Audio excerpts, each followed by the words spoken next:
Okay, Kevin and Keith here back from Beat the Casino. Listen, we're continuing our session with the 7 habits of highly effective Baccarat players, and we've been out for a while. Been working really hard on the app and the manual for the app, so that's why we haven't posted much on the videos. But we're back on track here, and we wanted to pick up with the next one. Kevin, I'm going to throw it over you to kick off the next one, the third habit, so to speak, that is necessary.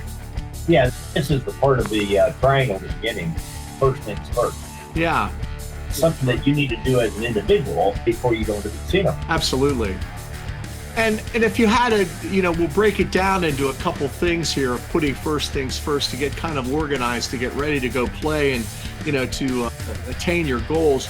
I'm thinking bankroll is probably one of the main considerations. What are your thoughts? You need bankroll and limits and try to understand the stakes that you're comfortable to play with. And I think that's kind of one of the first flaws is everybody just, put a couple dollars aside and as you're kind of evolving into this is maybe just put a couple $100 aside, so that you can play for 10 or 25 bucks and just get comfortable instead of trying to get to this massive win of making all this money right away. Is learn how to play first and manage just a small bankroll, and do that first. I mean, I think you would probably, go down that path too as a recommendation for someone.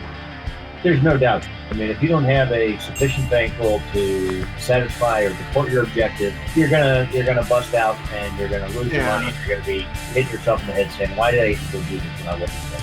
Yeah, I think it is important to segregate it out. In other words, Kevin, we always hear this. I want to make $100 a day. I want to make $500 a day. I want to make $1,000 a week. I want to be a professional player. I understand the desire to do that. But first of all, is just get a kind of a segregated bankroll and see if you can build that bankroll and leave the money in it. Just set it aside.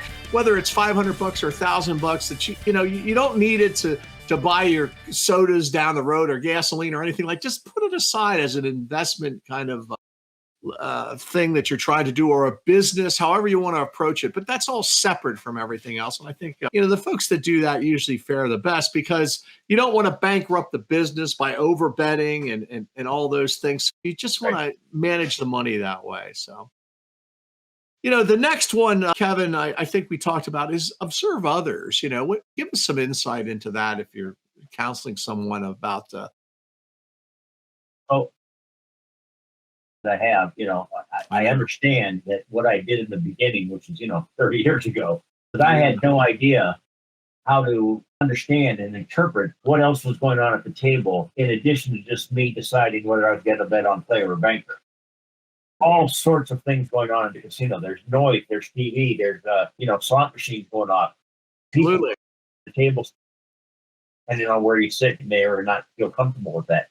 Right. But the thing you'll learn over time is you'll learn to observe what other people at the table are doing, and to also, not that it should affect your strategy so much as it should help you understand kind of the what's going on at the moment in other people's minds. A lot about your comfort level of playing. Yeah. Comfortable, you're not going to be, you're going to be worried about that and not worried about how to make the right decision.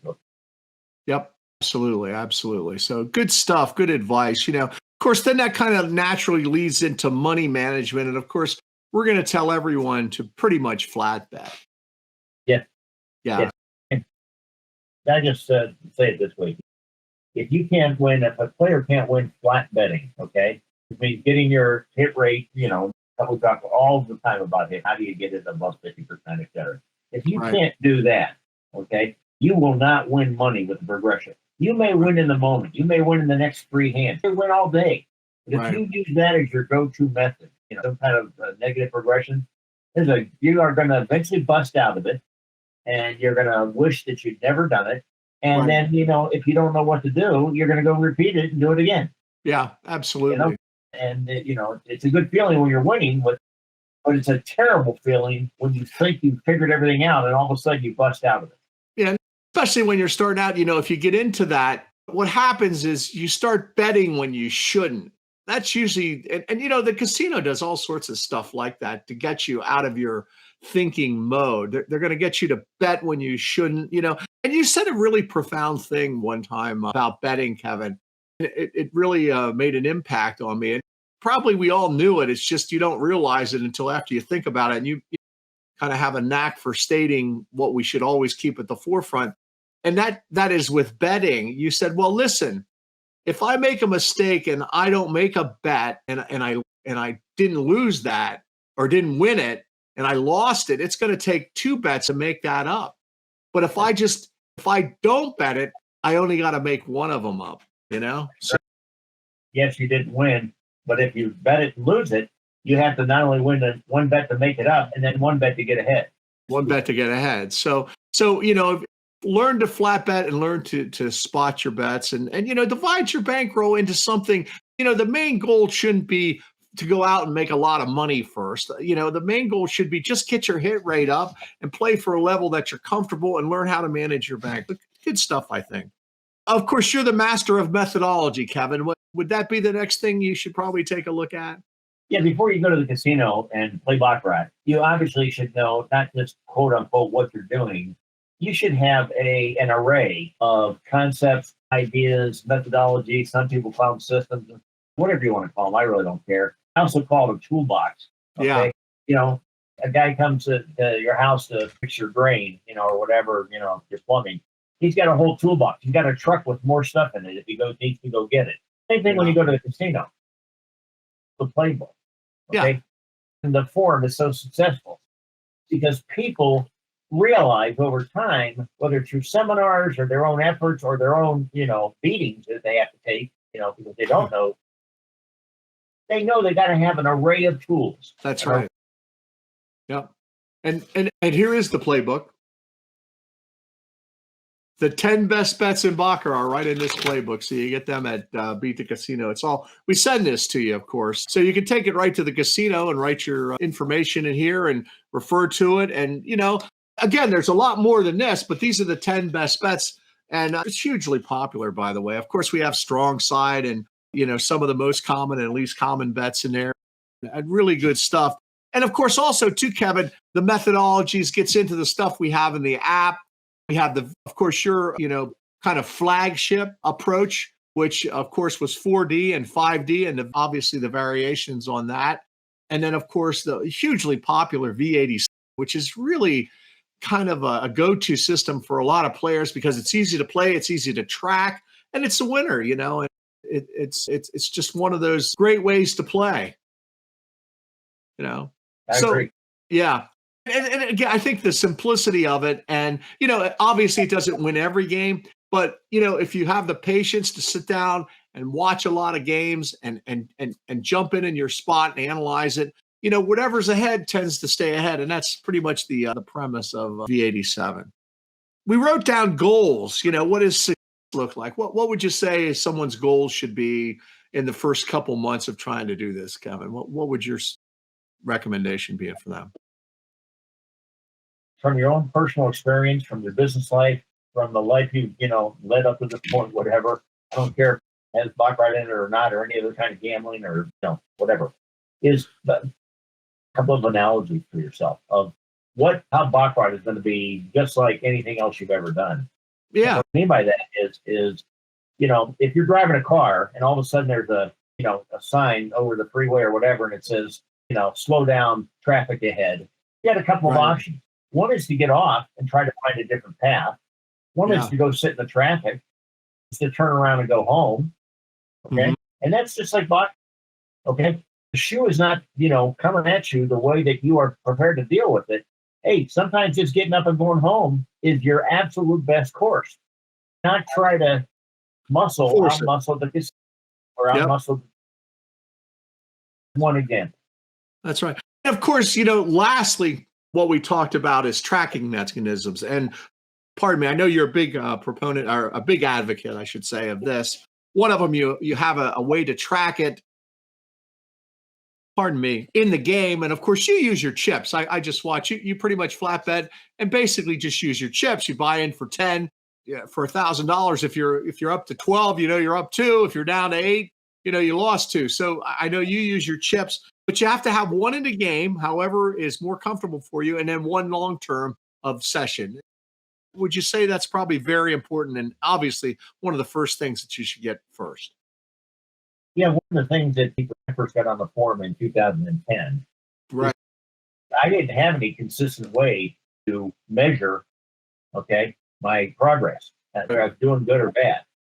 And I immediately, I think in vogue then was a system called NOR, N-O-R, nuclear optical sheets. Okay. Yep. Valid today if you play it the right way and you know what you're doing. Yep. But one of the things was you had to track your wins and, your losses and, figure out when you should bet, when you should, if it wasn't working, how do you adjust for it, whatever. Right. If you don't have a way to track what you're doing and to measure while you're doing your goals and expectations, you're going to be floundering, and you're gonna make stupid bets. You're going to overbet. Yeah, that's right, and that's one of those things. I mean, every great athlete or everybody who's ever broken a record, they have to get feedback on, well, where am I at right now? And if you're just, you have to be organized. I mean, this is.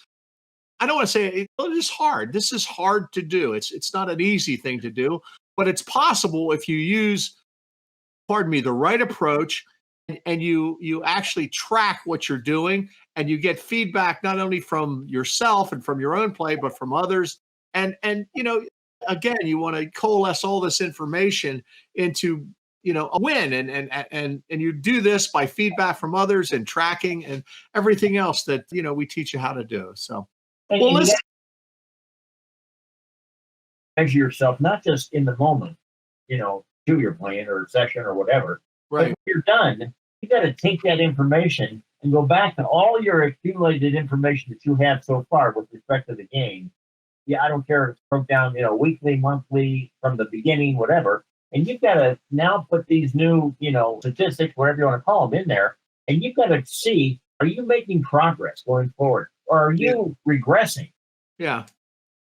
You're probably doing something wrong or not doing something. You're not maximizing the tools and stuff that are available to you.